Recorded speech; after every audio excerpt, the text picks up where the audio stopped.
Sa kanyang paningin ay sobrang naging gwapo lalo ng gobernador. Para tuloy gusto niyang hilahin ng oras na gumabi na para magkita na sila. Pinahaba na ni Nati ang kanyang nguso sa bilis noon at upang muli itong sumilip sa kamera. Ngunit hindi na ito naulit pa.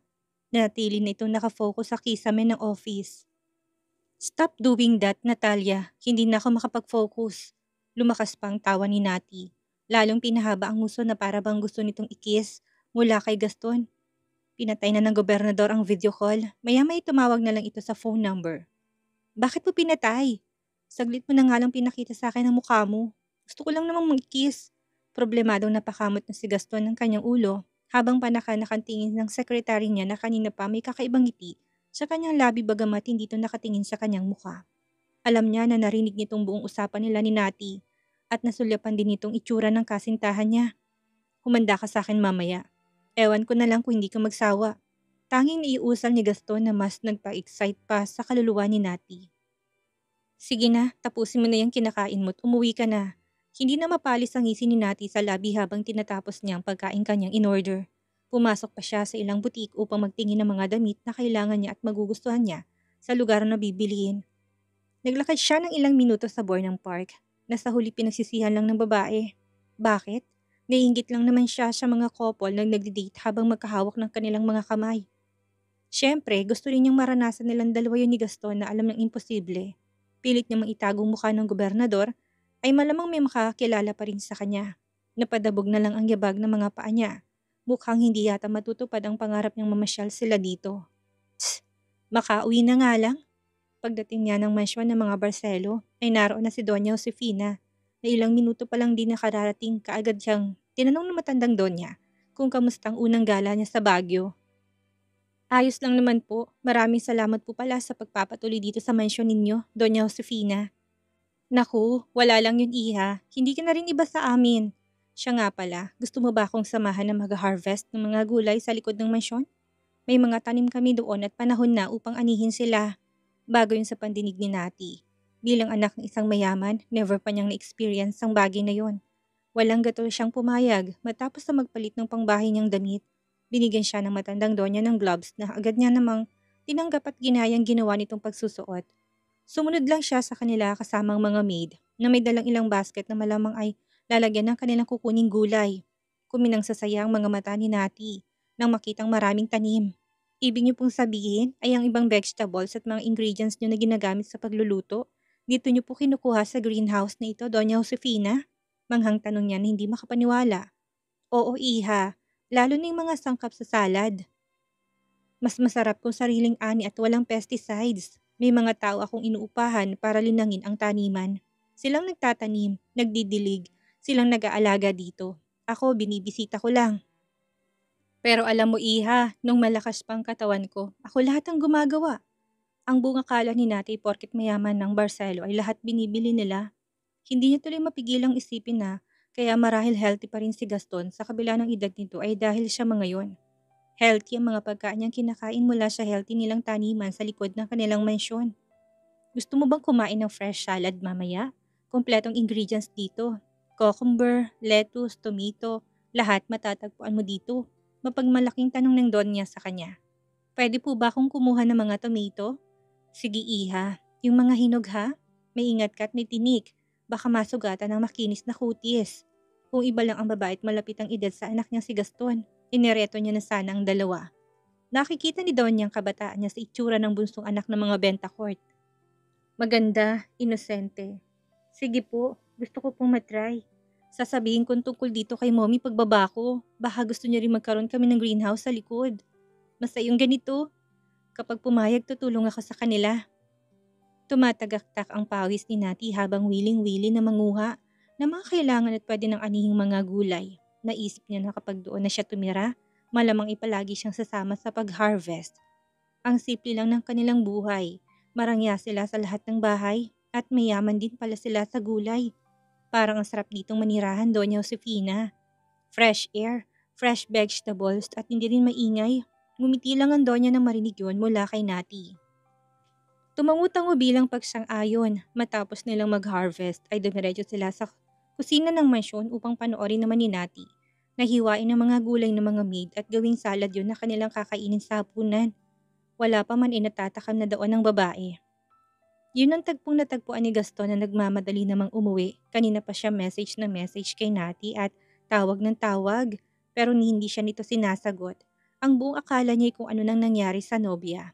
Kahit na sinabi naman ng driver na tinawagan niyang umuwi na ito ng mansyon, gusto niyang makausap to kahit na may hinala siyang nakatulog siya. Mali pala ang hula niya. Kasama pala to ng kanyang ina sa kusina. Nakahinga na siya ng maluwag doon. Oh, ano pang ginagawa mo dito, Gaston? Magpalit ka na ng damit at sabay-sabay na tayong kakain ng dinner. Isasama ko na si Miss Bentacourt sa tangiman natin sa likod at tumulong siyang mag-ani ng gulay. Sinulyo pa ni Gaston si Nati nang hindi na nakatingin ng ina at nakita niyang pawisan nga ang nobya. Sa mga sandaling iyon ay gusto niya na itong sabihan na magpalit ng damit upang mawala ang pawis. Ngunit kapag ginawa naman niya yun, ay paniguradong maririnig ng kanyang ina. Walang imik doon na tumalikod na si Gaston upang magpalit ng damit. Pasimple naman ang naging habol ng tingin ni Nati sa kasintahan. Kung wala doon ang matanda, sinundan niya na itong magbihis at tinulungan niya na sana. Ikaw, Iha, hindi ka ba magpapalit ng damit? Pinagpapawisan ka ng sobra kanina. Napatingin na si Nati sa kanyang damit. Basa pa nga yun ng kanyang pawis. Magpalit ka na muna at baka magkasakit ka kapag natuyuan ka ng pawis. Tumangulang si Nati na malalaki na ang hakbang na sumunod kay Gaston. Umaasa na maabutan niyang nobyo. Naabutan niya ito na nakapasok na ng kanyang silid. Nagulat pa si Gaston sa presensya niya. Anong ginagawa mo dito? Nakita ka ni Mama? Umiling si Nati na yumakap na sa katawan ni Gaston na nahubad ng damit. Hindi, inutusan niya ako magpalit ng damit. Pagkasabi noon ay sabik na hinalikan na ni Gaston ng labi niya. Ginantihan din naman yun ni Nati. Kakain na tayo ng dinner. Usalin natin ng mas lumalim pang mga halik nila. Mamaya na lang para mas mahaba at hindi tayo mabiting dalawa. Pagkatapos ng dinner ay hinayaan na silang magpahinga ng Doña Josefina at hindi na inistorbo pa. Ni hindi na sila inimbitahan na makipag-usap pa sa kanya hanggang sa antukin. Gaya ng inaasahan, pasimpleng dinala ni Gaston si Nati sa loob ng kanyang silid. Habang nakaupo sa gilid ng malaking kamay ginala ni Nati ang mga mata upang pansinin ang mga antigong bagay na naroon. Noon niya lang napagmasdang mabuti ang silid. Unang may nangyari sa kanila doon, ngunit doon lang nakatutok ang utak ni Nati. Kagaya kanina kung kaya naman hindi niya napuna kung ano itsura ng kwarto ng gobernador. Bakit gulat na gulat kayata sa itsura ng silid ko? Lapit na kaagad ni Gaston sa kanya na ikinulong ng mukha ni Nati sa kanyang dalawang palad. Yumakap naman ng mga braso ni Nati sa kanyang bewang bilang tugon. Pang ilang beses mo nang nakapasok dito Nung una hindi pa tayo, tapos kanina. Bakit parang first time mo yata ngayon kung makaiikot ang mga mata mo sa mga gamit na laman ng kwarto ko? Hindi ko napansin. Ngayon ko lang nalaman na ganito pala kalaking itsura ng silid ng boyfriend ko. Krimang kulay ng pintura ng buong silid pero sobrang organized at walang pakalat-kalat mga gamit. Kung hindi niya lang alam na sa kasintahan ng silid, iisipin niyang isang matandang taong may-ari noon. Ganun ang pintura ng silid ng mga magulang ni Nati, kung kaya hindi niya mapigilang ikumpara ang silid. Ngayon ko lang nakita ng maayos. Pinalamlam ni Gaston ang mga mata niya at hindi pinansin ang mga sinabi ni Nati. Ngumiti lang siyang nakaburo pa rin ang mga mata sa mukha ng nobya, nakatingala na sa kanya. Nakayaka pa rin sa bewang niya. Pinapatulis na naman ang mga nguso ng ilang beses inabot ni Gaston upang halikan yon.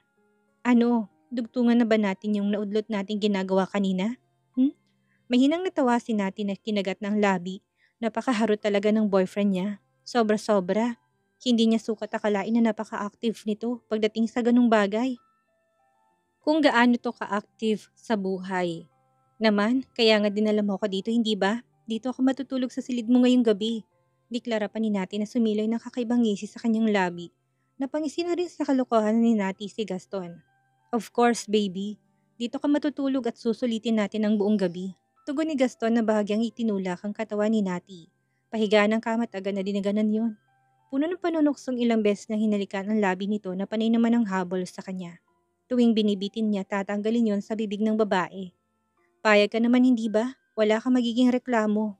Mabilis na tumango si Nati na yumakap na sa leeg ni Gaston. Sinungga ba naman ng gobernador ang leeg ni Nati na paborito niyang gawin sa nobyo? Na para bang naroon ang kiliti button nito, mahina nang humagikik si Nati na kalaunan ay nauwi yon sa mga daing. Pinuhat na ng gobernador ang katawan niya upang iayos ang higa sa kama. At nang masimulan na nila ang gagawin, bumaba ang halik ni Gaston sa dibdib ni Nati habang panaka-nakapang pikit ng mga mata, habang marahang kinakagat ng labi ang balat ng nobya na tila ba gustong-gustong ginagawa niya. Pinagmasdan naman siyang mabuti ni Nati, dahilan na lalo pa niyang mahalin si Gaston. Makailang ulit nilang sabay na narating ang rurok ng sukdulan. Gamit lang iba't ibang bahagi ng silid na tila ba minamarkahan nila at nagiiwan sila doon ng bakas at magiging alaala sa hinaharap.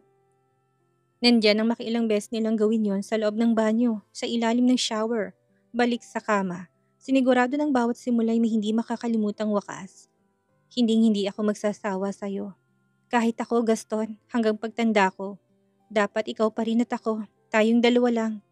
Nasa panibagong round na sila, bandang 11:00 ng gabi na makarinig sila ng mga katok sa labas ng pinto. Noong una hindi nila yun pinapansin na tila ayaw pang magpaistorbo sa pinagsasaluhan nilang init. Ngunit na magsalita na kung sinong nasa labas ng pintuan, doon na lang nahimasmasan ng dalawa. Gaston, tulog ka na ba? Ang mama ito, may kailangan lang ako sa iyong sabihin. Natatarantang mabilis na hinugot ni Gaston ang kanyang sarili kay Nati, na bakas ng pagkabitin sa ginawa ng nobyo. Nagmamadali na siyang nagsuot ng bathrobe na baligtad pa. Hindi naman malaman ni Nati kung tatayo ba siya at magtatago sa banyo o sa cabinet. Mabilis siyang itinulak ni Gaston pahiga ng kama at nilagay ng isang daliri sa pagitan ng labi upang sabihin na huwag siyang gagawa ng ingay. Bakit mama? Sandali lang. Hinarap niyang muli ang naistatwa na doong si Nati na dinakpan ng comforter ang katawan. Matapos ng pulutin ng mga saplot nitong nasa sahig at itago yun kasama ng katawan ng babae sa ilalim ng kumot. Hindi niya ito itinatago dahil nahihiya siya. Aaminin naman nila, pero hindi sila sa ganung akto dapat na makikita kung anong ginagawa nilang dalawa. Nanigas pa lalong katawan ni Nati na biglang humupa ang init na nararamdaman niya kanina. Kinagat ng labi na para na siyang binuhusan ng tubig. Ayaw nang huminga. Yung tipong kapag huminga siya ay paniguradong maririnig yun ni Doña Josefina nasa labas. Baby, saglit lang ha. Dito ka lang. Huwag kang tatayo. Haharapin ko lang si mama.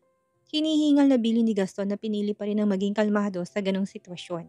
Hindi sila pwedeng makita ng ina niya. Tumango lang si Nati na unat ng katawan. Hinaplos na muna niyang mukha ni Nati upang sabihin na huwag itong mag-alala. Tahimik na tinungon ni Gaston ang pintuan at binuksan yon. Humagod agad ang mga mata ni Doña Josefina sa itsura ng anak at sa bathrobe nitong baliktad ang suot. Gulong-gulong buhok nitong basang-basa pa. Pawisan na para bang may kung ano dong ginagawa. Mama, ano pumasok sa isip mo at ang lamig pero naligo ka ng ganitong oras? Hindi ako makatulog kaya may nabuti kong maligo. Bago yun sa pandinig na matanda na naramdaman ng malamig pa rin na buga ng aircon sa loob ng silid, madalas na umaga naliligong anak at nagtataka siya ng gabi na yon. Ganun pa man, hindi na lang siya muling nagtanong pa dahil mukhang kakalabas lang ng banyo. Naisip na masyado nitong matanda upang kanyang sitahin sa kanyang mga pinagkakabalahan sa buhay. Gusto mo ba ng midnight snack? Padadalan kita dito. Ma, hindi na. Matutulog na ako. Bukas na lang. Sumulyap si Doña Josefina sa loob ng silid ng anak. Wala naman siya kahina-hinalang nakita doon. Okay, sige. Ang akala ni Gaston ay aalis na ito pero muling nagsalita ang Donya. Iho, sa tingin mo'y tulog na kaya si Nati. Baka gusto niyang kumain ng midnight snack. Mama, wag na. Baka nagpapahinga niya yung tao. Iistorbohin niyo pa talaga. Anong oras na ho? Kalmado pa rin tura ni Gaston na pilit na hindi papayagan ng ina sa binabalak niya. Bukas na lang. Napakunot na ng noo ni Doña Josefina sa reaksyon ni Gaston na parang galit ito sa kanyang huling tanong. Usually, wala itong pakialam sa ibang tao pero kitang-kita ng matandang concern sa bunso ng mga benta-court na maistorbo. Hindi na niya yun binigyan pa ng kulay. Baka kasi iniisip at tinatrato niya lang ang babae na parang pamangkin niya rin. Kagaya ng hipag nitong si Krisa. Ganun lang din yun. Mama, ang ibig ko sabihin ay anong oras na rin kasi. Sigurado kung tulog na yun. Pagod yun sa paglabas niya at paniguradong nagbabawi pang katawan sa puyat. Nakakahiya naman kung may istorbo. Ganun ba yun? Kahit na. Kakatukin ko pa rin kaya at tanungin? Malay mo gusto niyang kumain. Pagbibiro pa ng matanda na parang mas gustong asarin ng kanyang anak na nakikinita niyang apektado doon. Mama, hindi ka pa ba inaantok? Bored ka ba? Huwag ka namang damay pa ng iba. Tiningnan na ng gobernador ang caregiver nitong kasama na mabilis nang nagpatungo ng ulo sa kanya. Yung mga tingin ay pinapagalitan siya na dahil hinayaan nilang maglakad-lakad pa ang kanyang ina. Huwag ka namang damay mama, bukas mo na lang siya ulit kwentuhan. Gabing-gabi na please. Marahang tumango ang ulo ng Doña Josefina bagamat tinuhulaan niya pa rin ang reaksyon ng anak niya. May iba talaga sa ikinikilos ni Gaston at nangyayari lang yon ng pagdating ng bunso ng mga benta court dito. O sige na nga, pupunta na ako ng kwarto ko. Hindi ko na istorbohin ang bisita natin, Gaston. Nang maglaho sa paningin ni Gaston ang ina, ay mabilis niyang isinara ng pintuan ng kanyang silid. Patakbong binalikan si Nati na sa kama na pasingap naman ng tanggalin ni Gaston ang comforter na nakatakip, pulang-pula ng buo niyang mukha. Tinulungan siya ng gobernador na bumangon upang huminga ng maayos. Inayos niyang buhok nitong tumakip sa mukha at marahang hinagod ang likod. Sorry for that, baby. Sobrang nahihirapan ka ba? Si mama kasi, bigla na lang umakyat dito at nangiistorbo. Umiling si Nati, kahit na ang totoo ay oo. Ang buong akala niya ay mahuhuli na silang dalawa ni Gaston. Inihahanda niya ng kanyang sarili. Kung pumasok doon ang Donya, pihadong nadakip sila sa akto nito. Water, baby. Do you want water? Hindi pa man tumatango ay mabilis ang galaw na sinalina ni Gaston ng tubig ang baso sa bedside table at binigay na yon sa nobya. Tinanggap yun ni Nati at inubos. Naupo na si Gaston sa harapan ni Nati upang muling humingi ng pasensya. Pinunasan niya pa gamit ang likod ng palad ang lumabis na tubig sa gilid ng labi ng kanyang nobya. Puno pa rin ng paghingi ng tawad ang kanyang mga matang nakatingin. Huwag mo sanang isipin na kinakahiya kita kay mama. Ayoko lang mahuli at makita ni mama sa ganitong sitwasyon. Alam mo naman yon, matandang tao na. Ayaw kong husgahan kanya at ayawan dahil dito. Ikinaway ni Nati ang isang kamay para patigilin si Gaston sa ginagawa nitong explanation. Alam naman niya yon at hindi naman siya nagdedemand na dapat ibigla siyang ipakilala. May mga suliranin pa ang kanilang pamilya na dapat ay yun ang kanilang inuuna at hindi ang bagay na hindi naman mahalaga. Ayos lang, ayaw ko rin naman.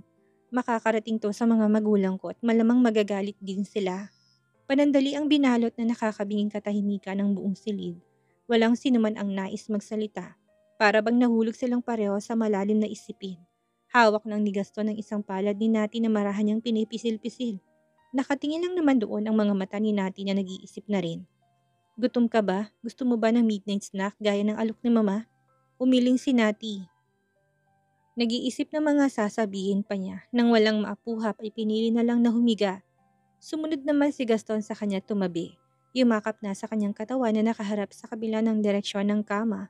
Biglang nawalang lumalagablab na apoy na bumabalot sa katawan nila kanina. Tulog na ba tayo? Tanong ng gobernador. Titig pa rin sa kabiyak na mukha ni Nati. Bigla akong inantok. Sige, gumising ang dalawa ng madaling araw at itinuloy ang naudlot nilang ginagawa sa pamamagitan lang ng isang halik na ginawa ni Nati sa labi ni Gaston na kaagad na pukaw ang natutulog na pagkalalaki. Pag-alis ni Gaston ng mansyon ay lumipat naman si Nati ng kanyang silid at muling nakatulog ng ilang oras doon. Pagkalipas pa ng ilang araw ay nakahanap si Gaston ng paraan upang masamahan si Nati na mag-mall. Tuwang-tuwa naman doon si Nati kahit hindi niya na ito literal na nakakasama sa pamimili. Nanatili lang si Gaston sa loob ng kanyang sasakyan habang pinasamahan niya si Nati sa sekretary na mamili sa mall. Hindi siya pwedeng lumabas dahil paniguradong pagkakaguluhan siya ng mga tao at kukuyugin doon. Ganun pa man hindi ni Gaston inaasahan na may makakilala pa rin sa sasakyan niya sa parking lot nito. Si Daisy, dating kakilala at kaklase ni Gaston na may mataas na status din sa lugar. Kagagaling lang nito ng dinner at nakita niya sa parking ang sasakyan ng kakilalang gobernador nila na dating kaklase. Naniniwalang babae na magiging successful si Gaston sa hinaharap gaya ng inaasahan niya. Magkaibigan na sila noon pa. Minsan nga lang kumakita sa mga gatherings. Nilapitan niyang sasakyan at kinatok ang bintana noon. Nang makita naman ni Gaston kung sinong nasa labas, wala siyang choice kundi ang harapin ito. Binuksan niyang pinto at umibis doon upang harapin ang dati niyang kaibigan. Oh, ikaw nga! Bulalas ni Daisy na makita ang gobernador na nakangiti na sa kanya. Sabi ko na nga, sasakyan mo yan. Pero hindi ko expected na ikaw pala talagang nasa loob, Governor Barcelo. Gumiti lang si Gaston at hinayaan si Daisy na yakapin siya ng ilang saglit. May pinagsamahan naman sila nito. Bago pa makapagsalita ang gobernador ay natanaw niya ng pagdating ni Nati na may bitbit na mga paper bags. Kasunod nito ang kanyang secretary. Napawi naman ang mga ngiti ni Nati nang makita na may kausap ng babae. Sinundan ni Daisy ang tinitingnan ni Gaston gamit ang curious na mata. Sino siya? Sa puntong yun ay nasa harapan na si Nati ni Gaston. Sinalubong niyang mga tingin ni Daisy. Tinapatan niyang paninitig nitong ginagawa sa kanya na humagod ng mula ulo hanggang paa. Kapatid ng asawa ng pamangkin ko, sagot ni Gaston kahit pa gustong sabihin na girlfriend niya ito. Aaminin ni Nati na hindi niya nagustuhan ang naging sagot ni Gaston. Gusto niya sabihin nito na girlfriend siya pero syempre, alam niya kung anong dahilan kung bakit nagawang sabihin ito ng gobernador.